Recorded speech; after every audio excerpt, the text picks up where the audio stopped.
So what you're probably going to see from the team on the left, which is in fact APM. Nailed it. Yeah. You're going to most likely see... Now, this is where I'm going to get caught out because I'm going to need to know their names. I want to say Olaf, he's the big guy, right? It's going to be... Balrog is the big guy. Okay. Eric is the small guy, and Olaf is the middle side. Thank you. Yes, thank you for protecting my nerd card there. Whew. Okay. So you're going to see one of them soak this bottom lane, and it's not the one I expected. I expected the scout dude to soak that bottom lane. Yeah. Because he doesn't really bring much to the top lanes here. But you can have him just take that level 1 stealth talent and just sit down bot lane in one of the bushes, just soak XP for days. Yes, it's going to get pushed in, but you've got that presence in the top lane. In fact, we're going to see a 4-man lane. I like this. I like this a lot. Look at that. So they're going to put emphasis into this top lane, and they're going to push it out. That's interesting because normally lane configurations are dictated by the mercenary camps and what lanes they go into. At least they were before, not so much anymore in the early in the early stages when this game was around. It really was all about the strong lanes with the mercenary camps, but that's not the case. They're going with the top lane, and that's not the lane the golem goes or the boss goes into. They're going to push down this top one. I think it probably more has to do with the fact that the first 2 temples always spawn on these top ones. That's more than likely why they're doing this. Now that I think about it, yeah. You usually send. Pre-patch, you'd send Brightwing or Falstad down there, down in the bot lane, just soak up, provide the global pressure. Which is why I'm really surprised we're not seeing the scout guy down there. He doesn't really bring much to the lane, because they're just using the big... I'm just going to name them big, middle, and small guys. You're just going to see the big guy not really do much down here. Yeah. But hey, the shrines are now active. Both teams are level 3. Are we going to see a 4 versus 3 contention for this top one? Mid lane is not being taken just yet. ETC could take that one for free and get some early shots off, or does he want to go and contest? It looks like we're going to see a contest. That's exactly what they're looking for there. They're about to fight into a Kerrigan and a Tyron. Anytime you go on those choke points, you get that lunar flare. All of a sudden, your life is a living hell. ETC flanking in from the northeast, though. Meadowtown caught in a zombie wall, keeping himself alive with the heals. Hospital, though, he needs to get himself to a doctor once again. He's going to be able to retreat out of there. Call 911 because Stitches goes down. Mr. Savage, a little bit too late on that shield. The fight continues. They are pushing it even more. Sage is so very low, or soggy, depending on how you want to say it and put emphasis on there. Meanwhile, Vivid is just taking down these mercenary camps. Not the mercenary camps, but the camps at the temple that's doing work. So that was a good team fight. First kill going the way of Vivid. Even though, but look at this. Look at the last spiking factors here. The experience factor. They got a kill. They got the temple. They got the towers. But they're still down almost an entire level here, Haas. Yeah, 2 of the Lost Vikings were taking mid shrine. They got 3/4 of that. Meanwhile, the big guy, get used to it, was taking all the XP from this bot lane. And now I want to see how they rotate here. Do they swap it up? Because the next shrine is going to spawn in roughly 3 minutes time. We see Baylog go down somewhere, but the next shrine's going to be in 2-3 minutes time, and that's going to be down bottom. So you want to shift your emphasis down into that lane. Send one guy top, one guy mid, and then have your normal tri-lane down bot. But it doesn't look like they're reacting to this. They're just playing this one out. They might decide to go and take the hard camp here to apply some pressure top, and it's what we're seeing from Vivid with Tyrande and Kerrigan. Yeah, it looks like they just want to get that bruiser camp, let it push out top, make sure they have enough time to get this bruiser camp, and then consolidate down in bottom lane while that bruiser camp pushes out top lane. So, but they got to be quick here. They want to make sure they don't take too long. Though our actions per minute are able to get the top gate to top towers. They have a level 7. I'm looking at the experience so far. Lost Vikings, 4,500. The next highest is 2,500. So that's the big thing about Lost Vikings, at least what I've seen people talking about it, is this: they are able to soak so incredibly efficient that as long as you play defensively and don't completely get picked off all the time, you can get yourself in a position through soaking lanes and getting kills because you can roam so well. So what you lose in getting the Lost Vikings is made up by the fact that you have a huge experience advantage, and that's kind of what it looks like. That's what they're doing right now. Though they both have level 7. Taking a look at this talents, what do we have so far here? It looks like pretty standard stuff. Yeah, I'm not too sure on this Nazebo level 7 though, taking that Merklord, especially on this map. You're right. Wow. Yeah, so no mule. Merklord, yeah, no mule and no Gidbin, and Merklord got changed, so you have to be with the Mercs, and we actually see the hook onto Tyrande here, but ETC diving in, saving her. The healing ward is out from Tyrande. Damage going down onto Vu from Legho. He's going to fall. In fact, it was Uther that fell, as now Meadowtown, He's going to fall as well. ETC escaping there with his life. None of the Vikings have fallen just yet. We still have one of them soaking top, but this mid-shrine has now spawned. XP is level because of those 2 kills, and this is one of the problems with this map. This is why I think it needs to be changed just a little bit.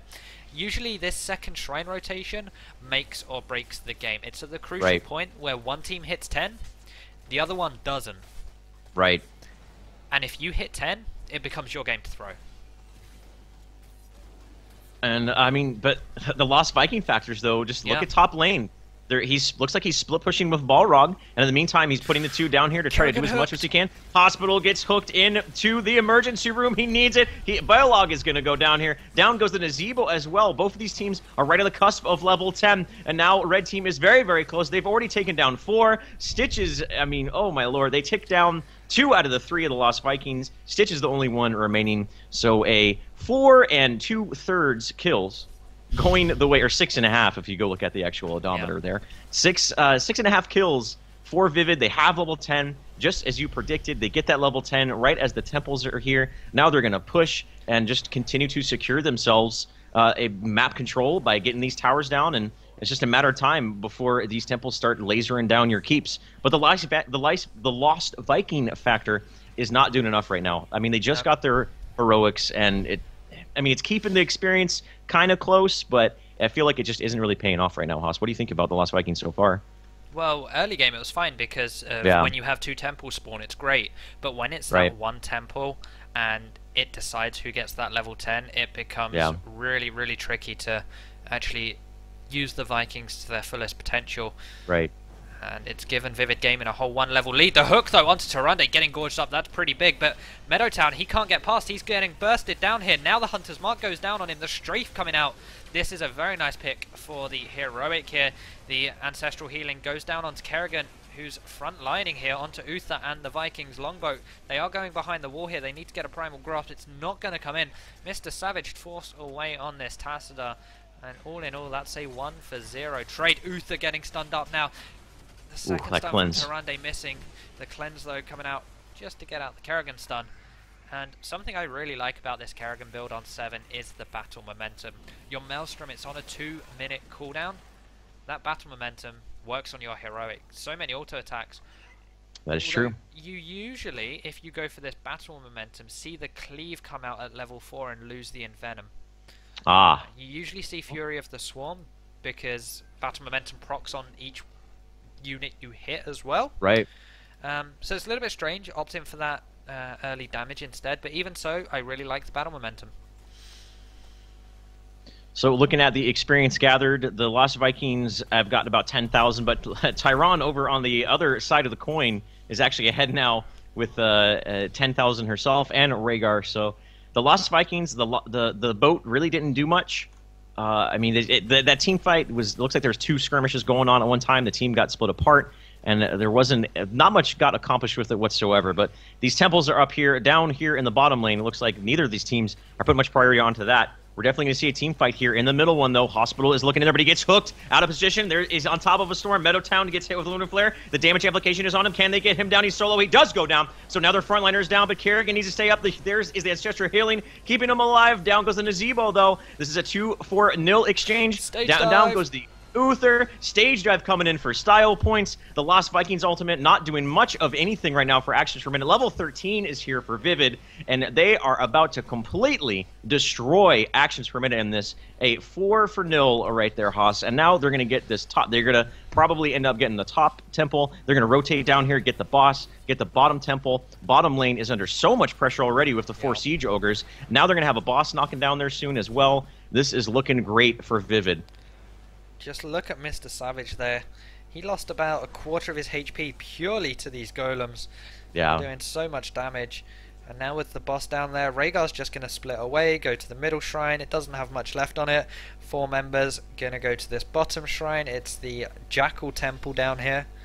They're going to take this one. And let's take a look at that mid 4. It is getting demolished right now. Ooh. In fact, it's going to fall just about boom. And meanwhile in bot, this boss, it's down to half HP before it's got to the towers, but look at that damage from the stun coming out onto that bottom tower. So much damage from this boss. It's forcing a 7 men defense. And there we go. It was like, what are you talking about? Man, defense. This is crazy. So right now, one thing about this map is it kind of has that Blackheart's Bay feel to it. So once you get in a position like this, that once you're ahead, it's just so easy to stay ahead and continue to get ahead because of the way the map works, and that the map objective directly damages the structures, and you can win through just by going on top of the map objectives and winning. Now, of course, it's different from Blackheart's Bay because you can fight over the objective a little bit more readily than you can the turn-in. But there's definitely that factor of it, and it feels so good for Vivid right now. They're in such a good position. They have level 16. The temples just went down. I mean, our Action Sprint, it does have a period of time, but to get 2.5 levels in that short amount of time, I don't know if that's going to happen. And they're not really soaking lanes efficiently. The Lost Vikings are grouped up as 3, so they're not, spread around the map, getting experience, trying to build, close the gap rather between the levels. And they're just, I don't know what they can do right now, Haas, to get themselves back in this. I feel like they are a little bit confused right now. Their movement isn't that smooth. It feels a little clunky. Yeah, and these 16 talents coming in as well really aren't going to help things. Double blood for blood. That means that the Stitches is going to melt even faster. Stone Skin on ETC again here. They're not taking the Lunar Flare damage at 16, which we see quite a bit. They've gone for the Owl instead, the Ranger. Hedwig is here. Yep, Hedwig is definitely here. The Totem at 16 for Rhaegar. And we can see it now, just this map control, the 2-level lead. We're seeing these Siege Golems taken yet again here. 4 Golems down in this bot lane. Shrines are going to spawn soon. All they need to do is defend these Golems. And healing totems, surprise, surprise, work on minions and mercs. So much sustain down here for these siege camps. And, well, APM need to engage, but they just can't. They need to get a pick.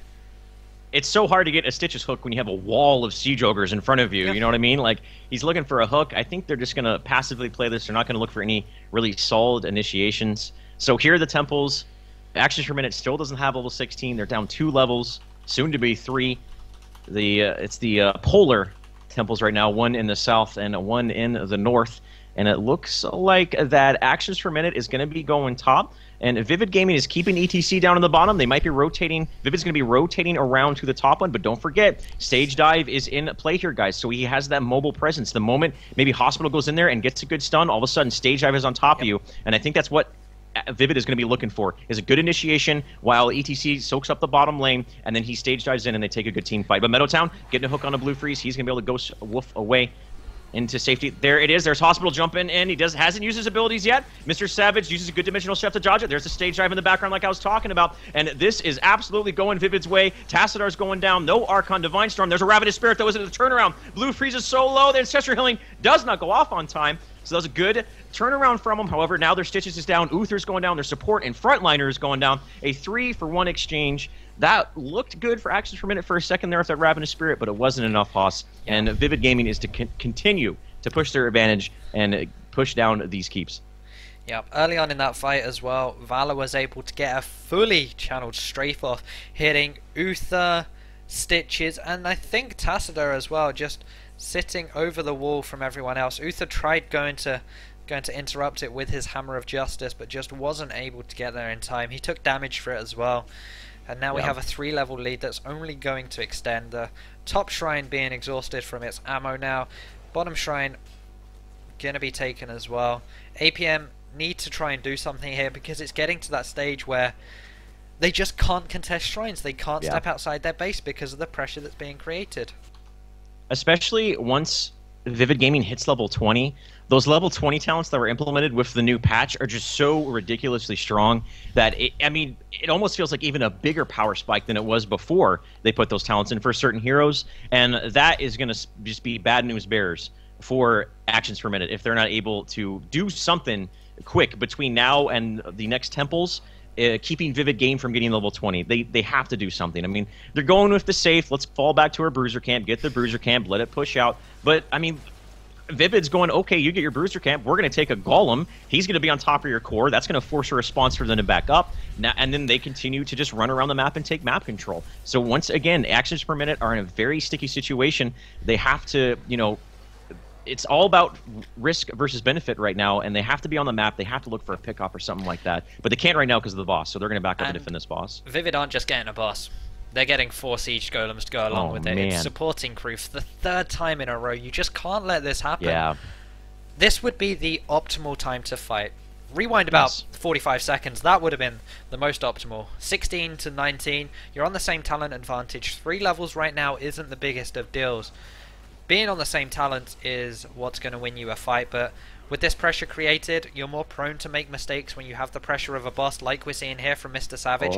Down to half HP, has to use that dimensional shift. As Kerrigan now jumping in, the longboat was perfectly timed there, in fact. That was a beautiful dodge from him, but there's a hook onto All-Stars. That's the song by Smash Mouth, but they're not singing right now. There's a stage dive into the background. The Lost Vikings boat is gone. Down goes the Tassadar. Meanwhile, the boss is just banging and smacking the core, while Vivid Gaming are going, we're going to kill your core, we're going to kill your team. There's a point-blank Ravenous Spirit, but I don't think it's going to do much here. Oh my lord, the Owl, the Headwig coming into play there, and all 5 are going to go down for actions per minute.